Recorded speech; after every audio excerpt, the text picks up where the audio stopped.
Okay, so magandang araw mga grade 9 students. So nandito na tayo sa pagpa-plot ng ating learning task number 2 para sa week 8. Ito yung number 3 ano. So may 3 and 4 pa tayo. So nahati ni sir dahil medyo mahaba yung video, ay baka maboring yung iba no. Kaya so hinahati-hati ni sir para pati mas madali yung maintindihan o maunawaan ano. So kung kayo hindi pa nakaka-subscribe at napapanood nyo ang video na ito, marami naman kayo matutunan dito. So mag-subscribe, and then pagkatapos manood ay i-hit yung like, and then mag-comment kung ano yung gusto nyo, kung nagustuhan nyo sa aking video lessons. Ano? Okay, so wag na natin patagalin. So i-graph natin ito. Ito yung number 3. Given the function y is equal to negative 3x squared plus 12x minus 7. Okay? So again, kuhain natin yung vertex muna ano. Yung vertex natin, yun yung h and k. Okay, bago makuha natin yung h and k na yan, bago natin ilagay yung formula, kuhain na muna natin ang value ng a, which is negative 3. So na yun siya.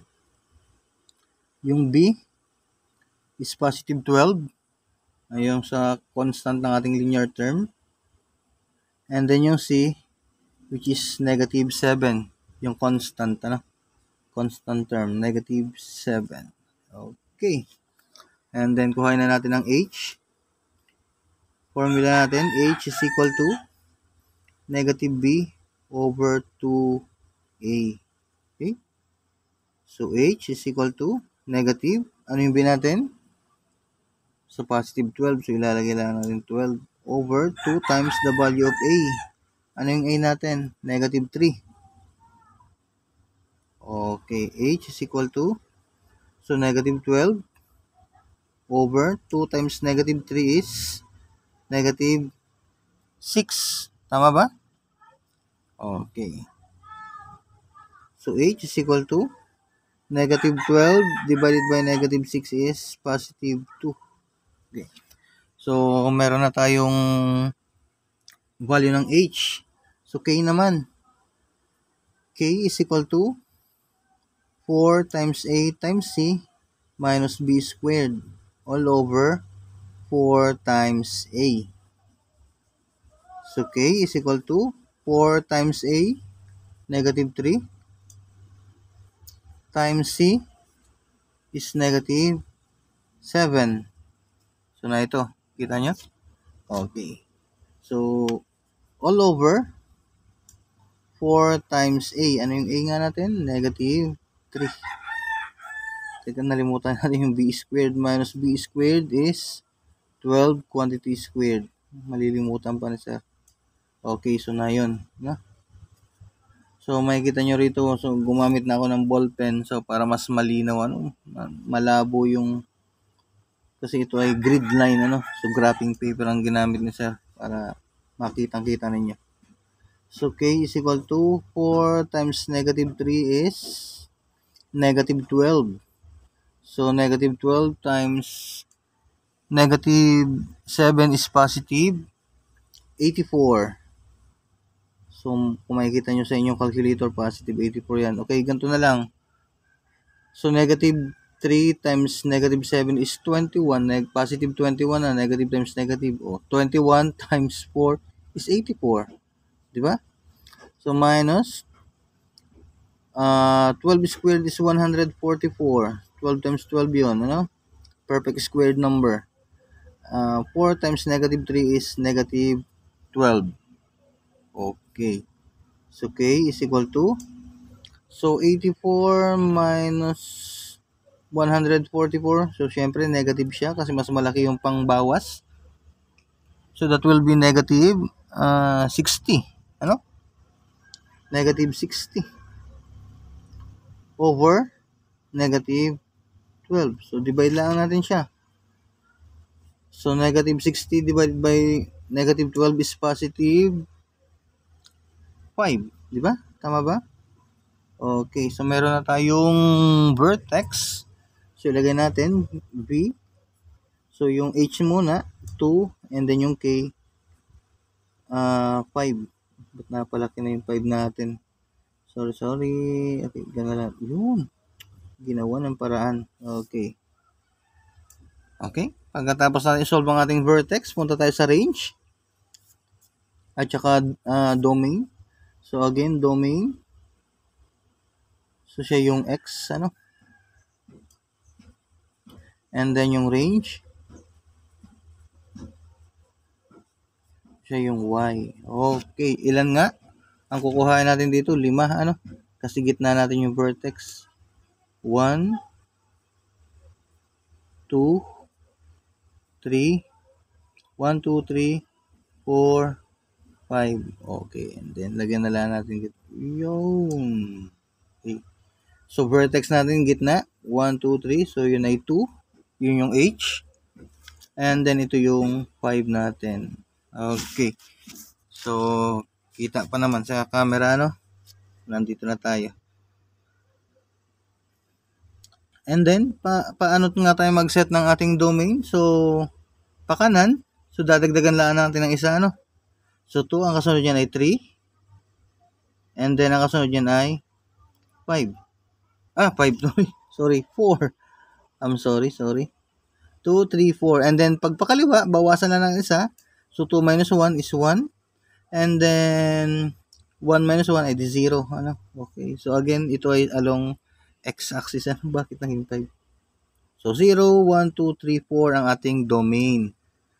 And then, set tayo ng value. Set ng value. Compute natin yung range natin. So, y is equal to negative 3, x squared plus 12x minus 7. So, ito yung original na function natin, Okay, so kagaya ng sinabi ni sir, nung dalawang example natin sa 1 and 2, di ba ito ay magkaparehas lang ang value, and then ito rin ay magkaparehas lang ng value. So, ang isolve na lang natin ay dalawa, para tayo mabilis at makapag-graph agad. Pero kung makikita ninyo, halimbawa, isosolve ko itong 0 at saka 4, di ba parehas lang ang value? Alin ang pipiliin nyo? Yung 0 o yung 4? O syempre yung 0. Kasi mas pagliit ng value, pagdali ng pag-solve. Gets nyo? Okay. So again, kung 0 ang x, tatakpan ko lang, nasa ba yung lapis ko? O, di ba may x ito? Kasi pag binulpin ko, kakalat, o magdudumi. So tanggalin ko lang ito. Kung 0 daw yung x, 0 ang x. So 0 na yan. Anong natira? Di ba negative 7 lang? Okay. So isulat natin, negative 7. Nag-solve ba tayo ng mahaba? So, hindi na. So, ibig sabihin, ito, value dito, if x is positive 4, ibig sabihin yung y ay negative 7 na rin. Di ba? So, nag-solve ba tayo? So, hindi na. Madali, Okay. Kung 1 naman daw, ayun, makapag-solve tayo rito. If x is equal to 1. Ayan, if x is equal to 1, so y is equal to, so negative 3, negative, positive pala yun, 1, sorry, 1 quantity squared plus, kasi positive 1 di ba? Ayan 12 times 1 minus 7. Okay. Y is equal to, okay, walang problema naman nun, kasi positive 1, negative 3 times positive 1, and then ito ay 12, 12 times 1 is 12, plus 12 minus 7. So, y is equal to, negative 3 times 1 is negative 3. Okay. Plus 12 minus 7. So, yung ginagawa natin, para mas madali itong integers na to, pagsamahin natin yung dalawang negative, So, negative 3, dagdagan ko ng negative 7 is negative 10. Tama? Okay, negative 10. And then, tira natin plus 12 yung positive. Okay. So, y is equal to, so, mas malaki yung positive, kaya na ay positive 2. Okay, so ang y natin ay positive 2. If x is equal to 1, so positive 2, so positive 2. Okay, dali So, ibig sabihin, makakapag-graph na kaagad-agad tayo. So, naya na. And then, makikita nyo rin dito, so ito may zeros tayo, So, if x is 0, and then may value yung y, so yun yung ating magiging y-intercept. So, makikita nyo mamaya yung ating parabola ay tatama dun sa itong intercept na ito, y-intercept. Okay? Iguhit na natin. So, adjust natin ang ating camera para sa pagguhit para makita ninyo. Taas-taas lang natin ng konti. So, kita pa rin naman. Hindi ko yan tatakpan. Yun. Okay. So, guhit na natin ang ating mahiwagang ruler. Laging nalilimutan niya ng ruler niya sa school. So, ang domain ay nasa first nasa right side, positive. So, positive, ibig sabihin nandito sa part na ito, and then ang ating range, mahaba ang range. -7 yung pinakamababa, +5. Okay, so tingnan natin. So again, ang gagamitin natin ay parang part na ito, parang part ng kanan kasi positive yung domain. Yung range sa itaas baba parehas gamit kasi +5, -7. Okay. So adjust natin dito sa kasi gamit natin ito, So itabi-tabi natin ng kaunti. Kaunting-kaunti lang naman. Okay, dito. Oops. Sana ay So ibaitos natin baitos uli natin para hindi na nakikita ating drawing ata. Okay. So pwede naman 'yan. Okay, arrowhead natin ito. Y-axis. And then ilagay na natin dito yung pinakadulo. Ano ang pinakadulo nito? +5. So 5, 4, 3, 2, 1, and then yung 0. Ito yung sa x-axis natin. Ilagay na rin agad natin. Okay, kita pa naman camera. Sasablay pa tayo. Okay. So hanggang 4 lang naman. Positive. 1, 2, 3, 4. Hanggang positive 4 lang. Okay, hanggang positive 4 lang ang x. Lagyan na natin dito ito ng x-axis. Okay. So mas mahaba ito pala sa negative, So ilagay taas baba ko na lang ito mamaya. O kaya para makita nyo yung ordered pair, ihiwalay ko na. Kasi itataas ko ito baka hindi nyo makita. So ilagay ko dito yung first ordered pair natin, 0, 7 rather. So ilalagay ko muna rin sa tabi, ha. And then 1, 2. So positive siya parehas. Then yung vertex natin, lagyan ko ng V. 2, 5. And then followed by 3, 2, yung ordered pair. And then last point natin is 4, -7. Okay. So, yun. Kahit itaas pa yan, sir, kitang-kita nyo na yung ipa-plot natin na points, So, ito ay lagyan natin ng arrowhead. Then, ipagpatuloy natin ito hanggang -7, -1, -2. Okay? So, sino kaya magpapaalala sa akin pag ako'y nasa school ng ruler para madala ko rin sa bahay, -3. So, -1, -2, -3, -4, -5, -6. Yun. Abot galing ng estimate. -7. Okay, hanggang -7 lang yung y natin. Okay. Plot na natin yung points. Unahin na natin sa taas. Mamaya na yung vertex, ha. O 0, 7. So 0, -7, -7 rather. Yun, yung pala yung kahulihan natin, 0 ang x. Ibig sabihin, pag 0 ang x, hindi kakaliwa kanan. Pero bababa ako ng 7. So na yun, kasi ito ay y. Di ba? So na ito pala yun. Yun pala ang ating y-intercept. And then, check na. Lagyan natin ng check para ibig sabihin na i-plot na natin. +1, +2. Okay. +1 ang x. Na ito, +2 ang y. Ayun, nasa taas. Pala. Lagyan na nga natin ng pangalan nito. Lagyan natin ng label. So ito ay 0, -7.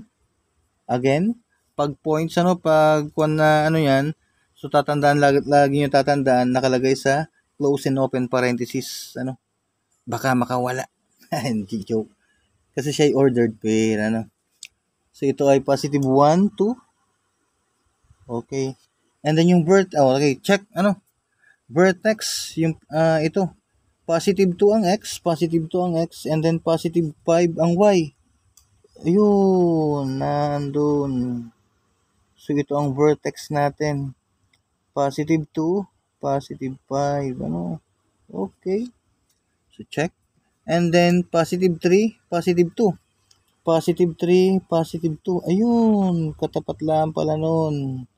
Positive 3, yung x, and then positive 2 ang y. Okay? Check. Positive 4, negative 7. Aba, positive 4, negative 7. May biglang baba. Pero katapat siya nito, Okay. So, positive 4, negative 7. Ayan, nakuha nyo na. Ibig sabihin, kung makikita nyo yung ating equation, So, ang opening niya pala ay opens downward. Okay?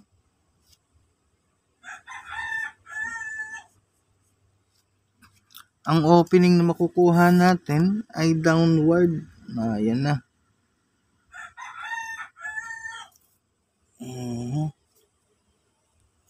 Kunin natin para kitang-kita na ito pala ang malayo. Nakyat i-kuha natin ng kaunti, para accurate. Kasi pababa naman siya eh. Doon nalaan natin yung sa, okay. Okay. Yan. Oh. Layo. Teka, malayo. Hihirapan natin ng pag-plot ng points XCI. Okay. Yan. Medyo accurate na ng kaunti yan. Yun. Yan. Basta magtama lang siya. Okay. Yun. Then, hindi nakita sa, lagyan natin ng arrowhead. Ibig sabihin, pababa yung linya. Okay. And then ito, so medyo pwede na natin siyang freehand. And then, turning point, okay, so ibig sabihin siya ay, yan. Okay.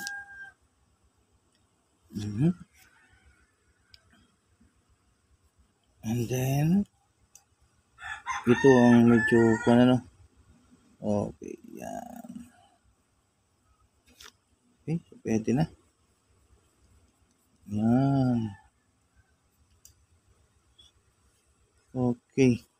And then, so makikita ninyo, so na ito. So label natin. So na ito na. So mahaba siya yung pagkaparabola niya, and then makipot, and then opens downward. So label natin para kita natin yan, opens downward yung opening ng parabola. And then yung ating anong tawag dito, axis of symmetry. So syempre na ito siya. Axis of symmetry divides a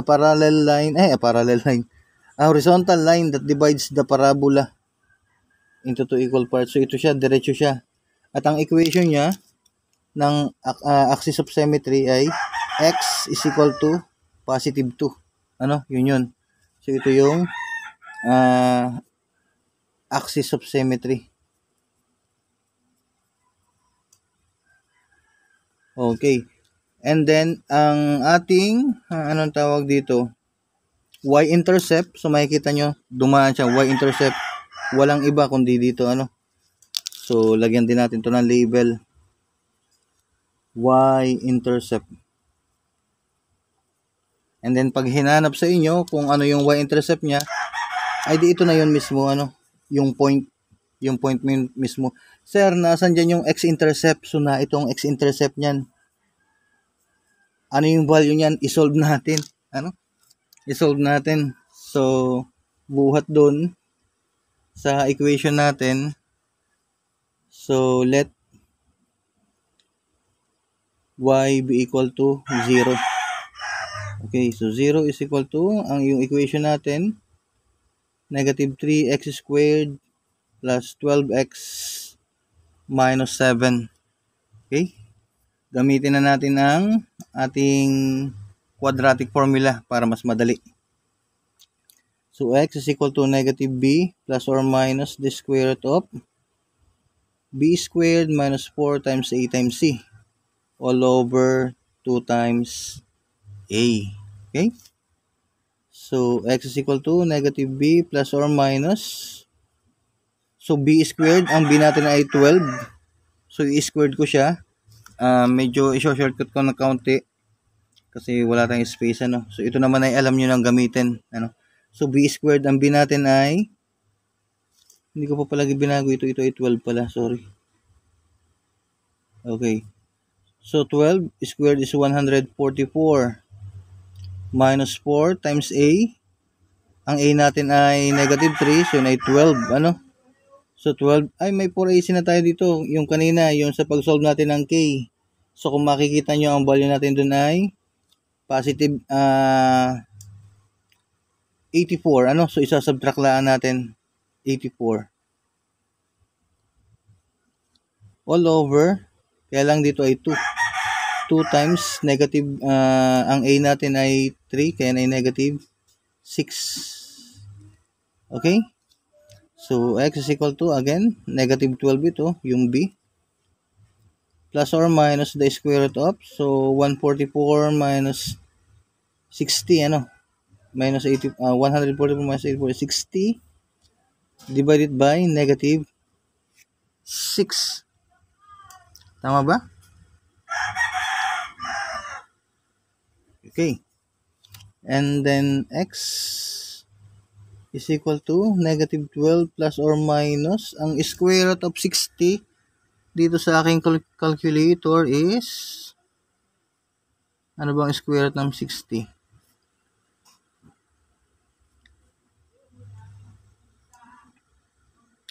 7 point, kasi 49 eh, ano? 7.75. Okay, 7.75 all over, so negative 6. Yan. And then ihiwalay natin, x is equal to, ihiwalay natin. So kita pa naman. So 12 plus 7.5 is, ilan yun? Negative 4.25. Kasi mas malaki ang 12. Negative 4.25 divided by negative 6. And then dito naman, yung kabila. So negative minus negative is negative, ano? Negative 19.75 all over negative 6. So makikita ninyo, negative divided by negative. So makukuha nating value na yun. X sub 1 is positive. Ganon din sa x sub 2. Ano? Negative divided by negative. So positive pa rin siya. So i-divide natin ito. So x sub 1, ito yung, again, x-intercept. So we have this as 0.71. Kasi mas malaki yung pang, ano natin, ano, sa calculator, ano? 0.71. And then dito naman, 19 is positive 3.29. 3.29. Okay. So ito yung x-intercept natin. Ilagay natin sa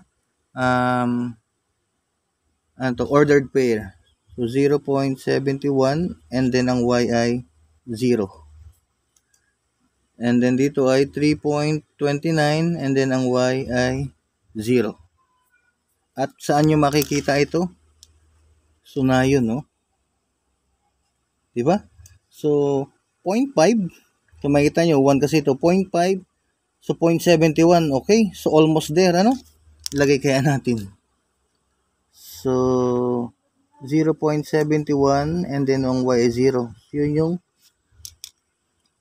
x-intercept natin. Lagyan natin ng pangalan. And then dito ay 3.29. Okay, so na ito yung 0.5, yung 3.5, 0.29. So almost there din ano.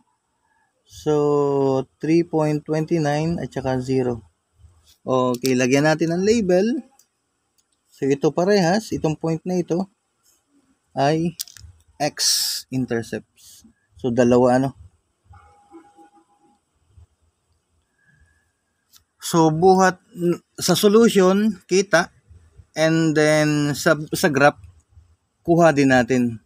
Ano? So ibig sabihin tama ang ating parabola. Ano? And then yung parabola natin again pag opens downward, mare-reach noon yung pinakang mataas na point ano, so maximum. Yung ating vertex, so maximum point ang kanya nakuha kasi opens downward. Again, bakit nga po yan na downward ang opening? Kasi makikita ninyo dun sa equation natin, bakit downward ang opening? Negative ang value ng A. Ano? So, tingnan natin. Ayun, no? Negative ang value ng A natin. Saan makikita yung A? Na ito sa original. So, yung kaunahan. Ano? So, kung napanood nyo yung video ko about trends in graphing quadratic function, ito ay tinalakay ko dun. Pag negative yung value ng A, so, asahan ninyo, ang parabola ninyo ay opens downward. So, dito ay nagpatotoo na yung mga sinabi ko doon ay tama lahat. Ano? Okay. So, yung number 4 ay kasunod na. Ano? Kasi baka mamaya ay magpasa na kayo ng inyong mga answer sheet. So, again, gayahin nyo na rin to ano? Yung interval. Kasi pag yan ay hindi sinunod nyo yung guhit, masama ang pagkakaano ninyo, and then dikit-dikit. So, lagyan nyo ng dalawa.